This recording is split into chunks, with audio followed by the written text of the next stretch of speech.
में जानते हैं कि हिस्ट्री ऑफ नेटवर्क मार्केटिंग है क्या, कहां से शुरू हुई। नेटवर्क मार्केटिंग कोई 5-10 साल पुरानी इंडस्ट्री नहीं है।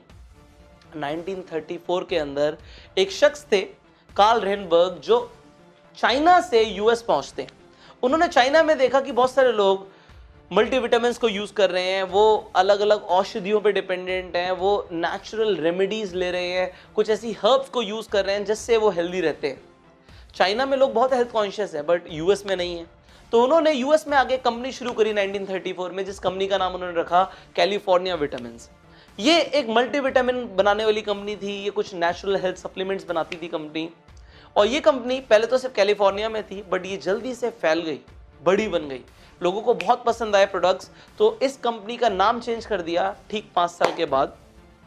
1939 के अंदर इस कंपनी का नाम चेंज हो गया और कंपनी का नाम रख दिया गया न्यूट्रालाइट। अब न्यूट्रालाइट लोगों को पसंद आने लग गया, पूरी अमेरिका में फैलने लग गया।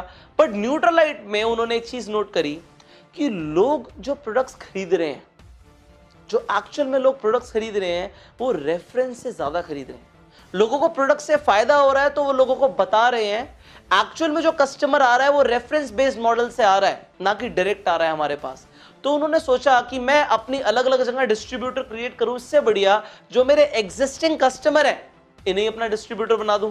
जब यही मेरा प्रचार कर रहे हैं, यही वर्ड ऑफ माउथ प्रमोशन से मुझे बिजनेस लेकर आ रहे हैं, तो इन्हें कुछ मुनाफा दे देते हैं और फिर देखते हैं कि क्या होगा। उन्होंने 2% का कमीशन रखा और लोगों को बोला कि सर आप हमारे कस्टमर हैं, आप हमसे प्रोडक्ट लेते हैं, तो अगर आप लोगों को बताएंगे तो जो भी हमारी सेल आपके थ्रू होगी, हम उस पर 2% का मार्जिन आपको दे देंगे। ना कि सिर्फ इतना, बल्कि वो लोग भी अगर आगे किसी को बताते हैं उसका भी हम आपको मार्जिन देंगे। इस तरीके से पहली बार पूरी दुनिया में इंट्रोड्यूस हुई मल्टी लेवल मार्केटिंग। यहां पे 2 लेवल पे पैसा मिलना शुरू हो गया उस इंसान को जो लोगों को वर्ड ऑफ माउथ प्रमोशन के थ्रू एक प्रोडक्ट के बारे में बता रहा है। अब बहुत सफलता मिल रही थी, लोग बताने लग गए। तो 1949 के अंदर 4 साल के बाद 2 लोगों ने न्यूट्रालाइट को ज्वाइन किया। उनके मल्टी लेवल मॉडल के अंदर 2 लोगों ने ज्वाइन किया। पहला इंसान था जे वैन एंडल और दूसरा इंसान था रिचर्ड डिवॉस। ये 2 लोगों ने जब न्यूट्रालाइट को ज्वाइन किया, इन्होंने बहुत काम किया और 10 साल तक काम किया, 1959 तक काम किया, जब तक न्यूट्रालाइट ने अपनी कुछ पॉलिसीज चेंज नहीं करी।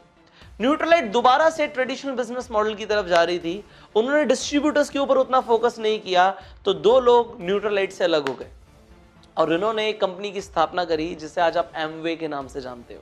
एक्चुअल में इस कंपनी का नाम है द अमेरिकन वे और इसे शॉर्ट में बोलते हैं एमवे। ये कंपनी की स्थापना करी। सबसे पहले जो एमवे प्रोडक्ट बेचती थी वो क्लीनिंग प्रोडक्ट्स बेचती थी। घर में सफाई का जो सामान होता है, कुछ लिक्विड ऐसे आते हैं, डिटर्जेंट टाइप की चीजें आती हैं, वो एमवे बेचती थी। बट जैसे जैसे एमवे ग्रो करती गई, एमवे ने डिस्ट्रीब्यूटर्स के ऊपर फोकस किया और 2 लेवल पे नहीं, लोगों को 3 लेवल पे पैसा देना शुरू किया इनिशियली। उसके बाद उन्होंने बार बार अपने जो मार्केटिंग मॉडल थे चेंज करे जिससे डिस्ट्रीब्यूटर्स का फायदा हो। 1972 तक एमवे की ग्रोथ एक्सपोनेंशियल थी। ऐसी ग्रोथ और कंपनीज में देखी ही नहीं गई जितना पैसा एमवे ने कमाया। और 1972 के अंदर कुछ लोगों ने यह समझा कि नेटवर्क मार्केटिंग में हम बहुत कुछ कर सकते हैं। उसी एमवे से बहुत सारे लोग अलग हुए और कंपनीज जो देख रही थी एमवे को, वो भी एमवे से इंस्पायर हो गई और वो भी उतर गई नेटवर्क मार्केटिंग मॉडल के साथ काम करने के लिए मार्केट में। बहुत सारी कंपनीज आ गई हैं।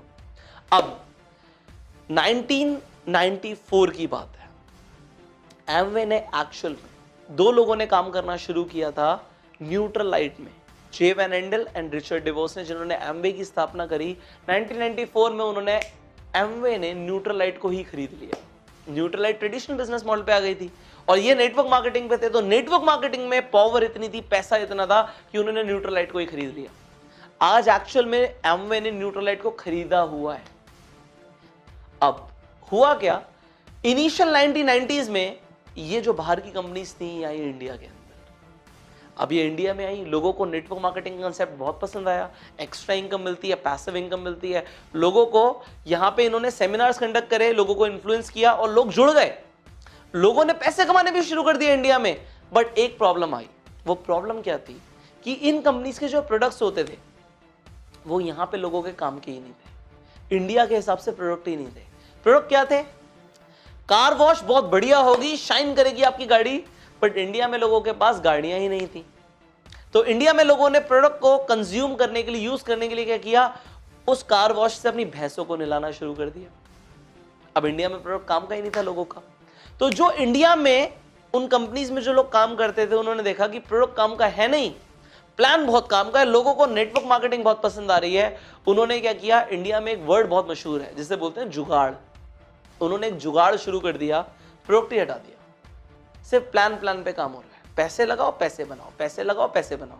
और यहां से शुरू हुई चिट फंड कंपनीज। अब ये चिट फंड में क्या होता था, पैसा लगाओ पैसा बनाओ, पॉन्जी स्कीम्स आ गई, सिर्फ पैसा लगता जा रहा है, प्रोडक्ट नाम का कुछ है ही नहीं। इसके बाद लोगों को बहुत लॉस झेलने पड़े। क्यों? क्योंकि कंपनीज लोगों को एक्चुअल में पैसा लेके भाग गई, क्योंकि कुछ ऐसे लालची लोगों ने ये कंपनी शुरू करी थी, ये चिट फंड स्कीम्स, ये पॉन्जी स्कीम्स, जो सिर्फ अपना मुनाफा चाहते थे, लोगों का नहीं। वो मल्टी लेवल मार्केटिंग के थ्रू काम नहीं कर रहे थे, वो एक्चुअल में पॉन्जी स्कीम चला रहे थे। तो लोगों का बड़ा लॉस हुआ, खासकर साउथ इंडिया के अंदर और पंजाब साइड के अंदर इंडिया में लोगों का बहुत लॉस हुआ। ये सब जब हुआ लोगों के साथ, तो लोग नेटवर्क मार्केटिंग पे भरोसा नहीं कर रहे थे, बट फिर लोगों ने और अट्रैक्टिव स्कीम्स निकाल दी। प्रॉपर्टी के अंदर निवेश, गोल्ड के अंदर निवेश, वो भी मल्टी लेवल मार्केटिंग के थ्रू।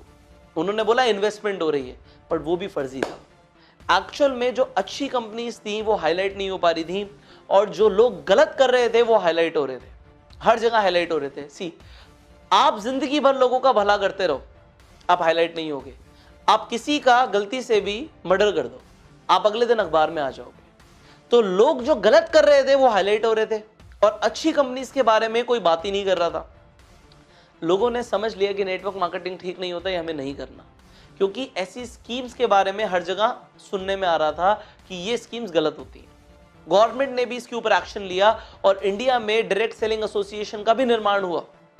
बट गवर्नमेंट को हर चीज को ठीक करने में टाइम लगता है, ये स्कीम्स चलती रही। बट लोगों को जब इतना गलत लगने लग गया, लोगों को सुनने में आ गया कि गलत होता है, लोगों का विश्वास उठ गया नेटवर्क मार्केटिंग से। और आज भी अगर आप अपने फादर की एज के कोई इंसान से पूछोगे नेटवर्क मार्केटिंग कैसा होता है, तो वो लोग बोलेंगे बेकार होता है, हमने बहुत कंपनीज देखी, हमने स्कीम्स देखी हैं। तो ये वो स्कीम्स थी। बट इसके बाद क्या हुआ, इंडिया में एक्चुअल में ढंग की कंपनीज ने जन्म लिया, जो अपने प्रोडक्ट को लोगों तक पहुंचाना चाहती थी, और जिन कंपनीज ने मल्टी लेवल मार्केटिंग का सहारा लिया, क्योंकि उन्हें पता है मल्टी लेवल मार्केटिंग में बहुत पावर है। अगर कंज्यूमर को ही डिस्ट्रीब्यूटर बना दिया जाएगा, उसे पैसा दिया जाएगा, तो वो प्रचार करेगा। ये फंडामेंटल प्रिंसिपल है नेटवर्क मार्केटिंग का। उन्होंने काम करना शुरू किया, और इस बार अपनी स्कीम को पीछे रखा, अपने प्लान को पीछे रखा, और अपने प्रोडक्ट को आगे रखा। प्रोडक्ट के ऊपर बात हुई। आप देखोगे जो अच्छी कंपनीज है, उन्होंने अपने प्रोडक्ट को पहले आगे रखा और लोगों को बोला प्रोडक्ट ट्राई करो, प्रोडक्ट अच्छा लगे तो प्रमोट करना। ये होती है जेन्युइन कंपनीज। और आज आप देखिए मार्केट में इस तरीके की जेन्युइन कंपनीज ने नेटवर्क मार्केटिंग की छवि को दोबारा से सही करना शुरू कर दिया है। अब दोबारा से नेटवर्क मार्केटिंग में लोगों में अवेयरनेस आ गई है। गवर्नमेंट ने, डायरेक्ट सेलिंग एसोसिएशन ने नॉर्म्स लॉन्च कर दिए नेटवर्क मार्केटिंग कंपनीज के लिए कि ये अगर है, ये गाइडलाइंस लॉन्च कर दी है हमने, ये गाइडलाइंस अगर कंपनी फॉलो कर रही है तो कंपनी ठीक है। एंड फाइनली नेटवर्क मार्केटिंग में अगर आप ऐसी कंपनी के साथ हैं, या आपने किसी ऐसी कंपनी के बारे में सुना है जहां पे अच्छे प्रोडक्ट्स हैं, अच्छा कल्चर है, अच्छे प्लान है, तो वहां पे आप काम करके अपना फॉर्च्यून बना सकते हो। और अगर प्रोडक्ट ही नहीं है, हवा में बातें हो रही हैं, तो वो एक पॉन्जी स्कैम है, ये आप समझ लीजिए। इस वीडियो के अंदर जो मैंने आपको हिस्ट्री बताई है नेटवर्क मार्केटिंग की, वो मैंने इसलिए बताई है कि आपको ये समझ आ जाए कि कहां से शुरू हुआ, क्यों ये कंसेप्ट ने जन्म लिया, और कैसे इंडिया में लोगों के साथ गलत हुआ है। इसलिए लोग ऐसा सोचते हैं कि नेटवर्क मार्केटिंग गलत होता है, बट हर कंपनी गलत नहीं है। एक्चुअल में नेटवर्क मार्केटिंग एक बहुत पावरफुल मीडियम है बहुत जल्दी पैसे कमाने का, और एक कंपनी के लिए भी जो अपने प्रोडक्ट को बहुत जल्दी कस्टमर्स तक डीप लेवल पे उतारना चाहती है, दोनों के लिए ही फायदा है। तो एज अ कंपनी भी फायदा है, लोगों के लिए भी फायदा है। तो आप नेटवर्क मार्केटिंग पे संदेह ना करें, और जो मैंने आज आपको सिखाया है ये अपने हर डिस्ट्रीब्यूटर को बताओ। नेटवर्क मार्केटिंग की हिस्ट्री हर डिस्ट्रीब्यूटर को पता होनी चाहिए। तो इस वीडियो को शेयर कर दो हर जगह पे अपनी पूरी टीम के साथ, हर व्हाट्सएप ग्रुप में, सो दैट लोग जान पाए कि एक्चुअल में हिस्ट्री क्या है नेटवर्क मार्केटिंग की। अब अगर आप नेटवर्क मार्केटिंग में हैं, तो सिर्फ और सिर्फ ये बेसिक ट्रेनिंग लेने से कुछ नहीं होगा। नेटवर्क मार्केटिंग में आप बहुत पैसा कमा सकते हैं, शर्त यह है अगर आप वो सारी स्किल सीख लें, वो सारे एक्शन प्लान सीख लें, वो एग्जैक्ट स्ट्रैटेजी सीख लें, वो ह्यूमन साइकोलॉजी सीख लें जो बाहर नहीं सिखाई जा रही, कंपनी लेवल पे नहीं सिखाई जा रही, आपको प्रोफेशनली सीखनी पड़ेगी और वो आप सीख सकते हैं इस कोर्स के अंदर। ये कोर्स है bang on in network marketing. Network marketing में धमाका कैसे करें, ये एक ऐसा ट्रेनिंग कोर्स है जो आपको नेटवर्क मार्केटिंग के अंदर प्रोफेशनल बना सकता है, प्रो बना सकता है। भीड़ से अलग, आप बिल्कुल अलग हो जाएंगे अगर आपने इस कोर्स को ज्वाइन कर लिया।